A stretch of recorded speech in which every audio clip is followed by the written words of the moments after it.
Welcome to The Explainer. Today, let's talk about one of the most maddening things about AI. Why can't it remember anything? We're going to dive into the huge global race to finally give AI a memory and what that means for how we use technology, well, forever. You totally know what I'm talking about, right? You spend all this time explaining a project, you lay out your preferences, and then the very next time you talk to it, poof, it's all gone. Your AI has no clue who you are or what you were just discussing. It's a massive frustration, and honestly, it's been the biggest thing holding AI back from being truly useful. And there's actually a name for this problem. Researchers call it the utility gap. It's this giant chasm between an AI being smart enough to pass a test and it being smart enough to actually help you in the real world. And it turns out, memory is the bridge that's going to close that gap. So at its heart, the issue is that most AI we use today is what you'd call stateless. It basically lives in a constant present moment, with no past. That means it can't learn from your conversations, it can't remember its mistakes, and it can't really get to know you over time. And that makes any kind of deep, complex work or real personalization pretty much impossible. But, and this is the exciting part, that's all beginning to change, and fast. The entire AI world is on a quest to solve this forgetting problem once and for all. What we're seeing right now is a massive, coordinated effort to build a real working memory for our AI tools. And when I say massive, I am not exaggerating. Just look at this chart. It shows the number of research papers published about AI memory. You can see it just kind of trickles along for a while, and then bam, in 2023, it just goes vertical. It's not a gradual increase. It's an absolute explosion of research and resources. Okay, so this roadmap looks pretty wild, I know. Each of those little dots is a different research project, a different approach. It really shows you this is a frantic, global race with teams everywhere, all trying to crack the same code: how to give AI a past.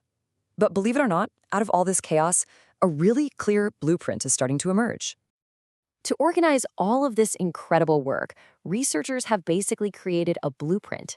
They've broken this huge problem down into 3 fundamental questions that every single team working on this has to answer. And here it is. This is that blueprint.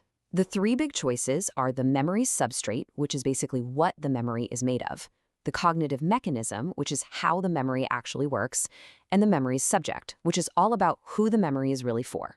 So let's break those down. The first big decision you have to make is about the substrate. To put it simply, where are you going to store all this information? It's the most basic choice, but it's the foundation for everything else. And you can think about it in a really simple way. One option is internal memory. This is like the knowledge that's baked right into our own brains. It's stored inside the AI model itself. It's super fast, but it's hard to change. The other option is external memory. This is like writing things down in a notebook.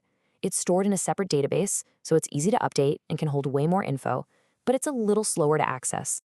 Okay, so once you figure out where to keep the memories, the next question is how they should actually function.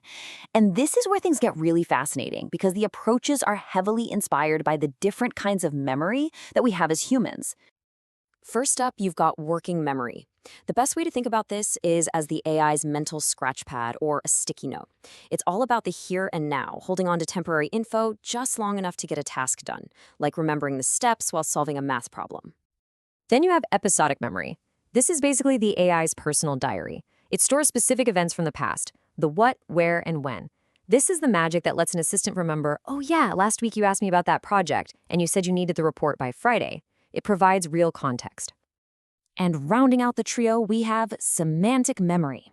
This is the AI's encyclopedia. It's the huge collection of general facts about the world, things that are always true and aren't tied to any one personal experience. So knowing Tokyo is the capital of Japan, that's a semantic memory.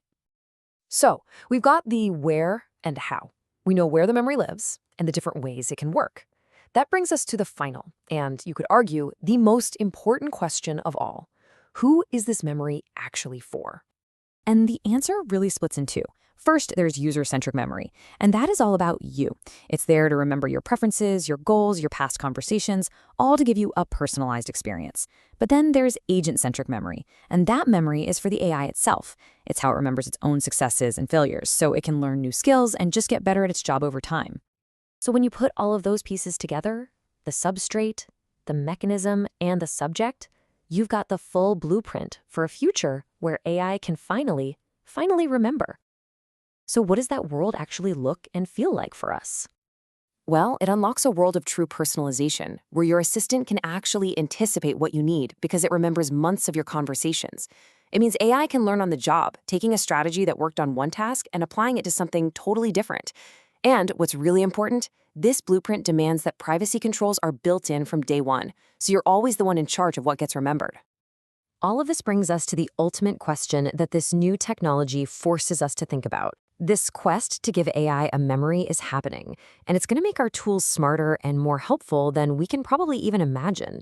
But as these AIs get better and better at remembering, the power to decide what they forget might just become the most important power of all.